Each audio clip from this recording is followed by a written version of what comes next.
woman from my town sitting waiting for me.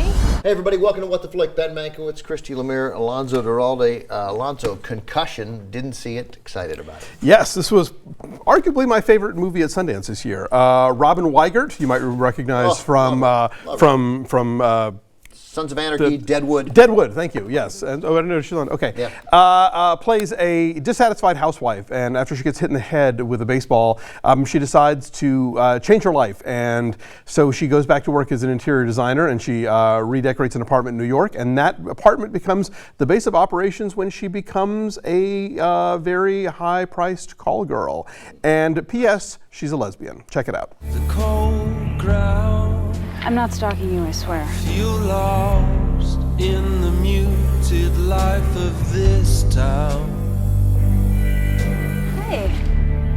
You know, I love this movie for a lot of reasons, one of which is I think you don't realize that they are a lesbian couple at first. Okay, I Maybe did, you but did. yeah. No, I did not. I figured like, oh, they're at the park and whatever, and then only do you see mom and mom, you realize, oh, okay, they're a couple. I did Right, not realize. okay, But it's gotcha. not like da-da-da-da-da, it's a big, wacky lesbian comedy. No, it's not. Yeah, no, I mean, and the thing is, like, their sort of suburban discontent is portrayed as though they weren't a lesbian couple. I mean, Totally, there's nothing yes. different about it. It's the same, sort of numbing kind of like, let's take care of the kids, and what color are we going to paint the guest room, and, all that kind of crap. So, yeah, on the one hand, it doesn't matter they're lesbians. On the other hand, I think it makes it interesting when she does become a sex worker, because I think the dynamic there becomes different in terms of who her clients are, and she insists on meeting them all beforehand, for coffee and to sussing them out before she wants to go anywhere. And I think this is a really smart movie about female sexuality, which is a subject that the movies don't usually like to pursue. And it's a really terrific film about kind of when relationships get static and people get discontent, and what do they do and how do they work through that and get to the next part of it. It's writer-director Stacie Passon. It's her first film. It's amazing. And it's, The yeah. tone is so perfect all the time. Absolutely, yeah. I mean, this movie it's really smart and it's sexy, and it calls to mind, Last Tango in Paris, Belle de Jour, even Jean Dielman, and it deserves to be discussed in the next to those movies. And we were talking about this afterward, how it's a lot like Belle de Jour, like lesbian Belle de Jour, but Sure. it reminded me as well of American Beauty, but without some of the artful pretension of American Beauty. Sure, right? no floating bags. Yeah, no, and no pretentious voiceover or whatever. Explaining things to us. Robin, It's with Maggie Siff too. Yes. right? She's one of the women that she hooks up with. And who is the lead female character in Sons of Anarchy. So they're okay. But the discussions these women have, again, like it does not matter that they're lesbian or straight or whatever. They are relatable as far as like they're in their early to mid 40s.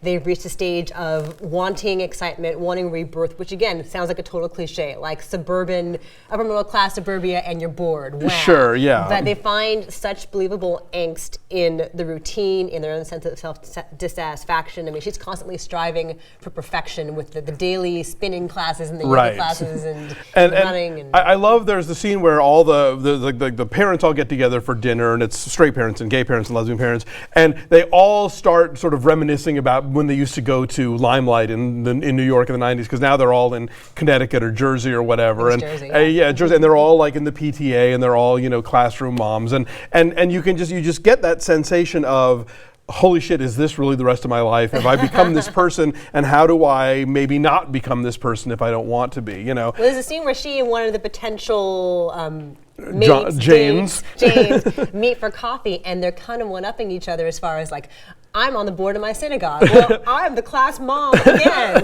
Right. I am the class mom for my kids' class. Like, I totally related to a lot of the day in, day out grind of it. Yeah, no, I think no it's pun intended. It's a really this is definitely one of my favorite movies of the year. It's definitely one of the best LGBT films I've seen in a while. Oh, this is a really strong year for them.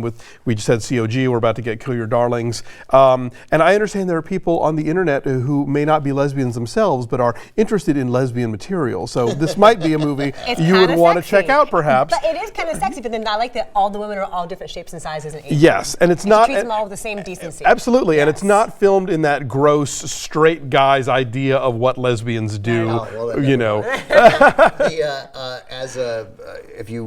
Did you watch Deadwood? No. So phenomenal. It's so worth watching. You'd love it. I need to. My friend Kim's on that show. And who? Kim Dickens. Oh wow, she's great.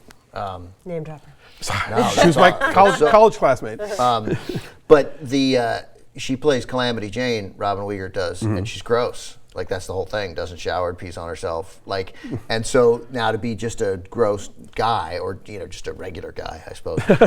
Like seeing that she is beautiful. She's beautiful. Oh, beautiful, and she has this great range, and I don't know, it like gets me. I'm like, oh, look at little Robin Weigert. I get it. She's an actress, and that was a role, but still. She's beautiful on the outside because, like, the whole point is that she works on her body really hard, and she's a very classy kind of woman. But also on the inside, like, just the warmth she has for everybody she encounters is so lovely and makes her even more beautiful. This is probably the only movie you'll ever see where a sex worker presses a copy of Simone de Beauvoir's *The Second Sex* onto one of her clients. So, it's a limited release. I think. Is it on demand as well? Do we know? I don't know. But yeah, look for Concussion. Great movie. I give it a 9.5. I give it an 8.3, so that's 8.9 from us. It's only 73% on the tomato meter. What? People are stupid. Hot lesbian action. Come on. 5. Go see it.